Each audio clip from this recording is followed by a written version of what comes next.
The occasion was attended by diplomats, right activists and government officials. It afforded many the opportunity to speak on the departing envoys and how they would be remembered.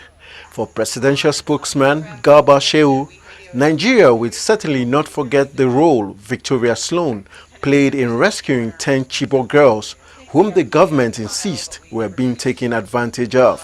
My sense is that really one of the things that Nigerians would remember her for is how she saved 10 precious Nigerian girls, Chibok girls that had been stolen by a crook and taken to the United States of America. When we learned of this, I spoke with her. I said, look, can you do something from the U.S. Embassy side of things? The event took a more delightful turn when Jos Repertory Theatre Group Director Patrick Ote presented Victoria Sloan a customized Nigerian-made backpack souvenir similar to the one she is known for. We met Victoria 3 years ago. It was at the performance of Wole Soyinka's Madmen and Specialists at the French Cultural Center. At the end of the performance, we got a standing ovation from her, and that made all the difference. And from a grateful company in the city of Jos, along with the other narratives, a lot of us are grateful to you.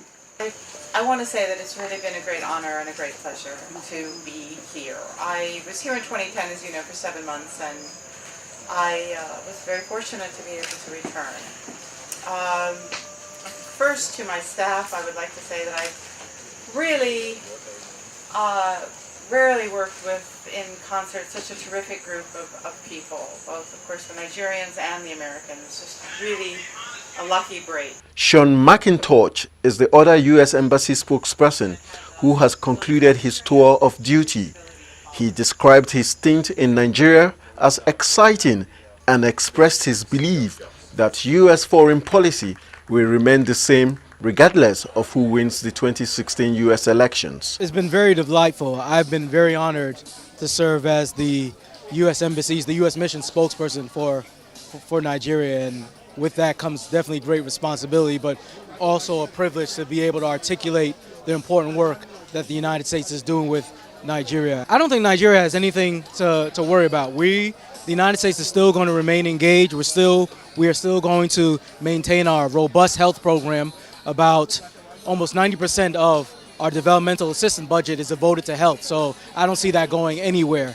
Other dignitaries at the event took turns to speak their minds on the occasion. They've been supportive. They've been sponsoring most of our programs.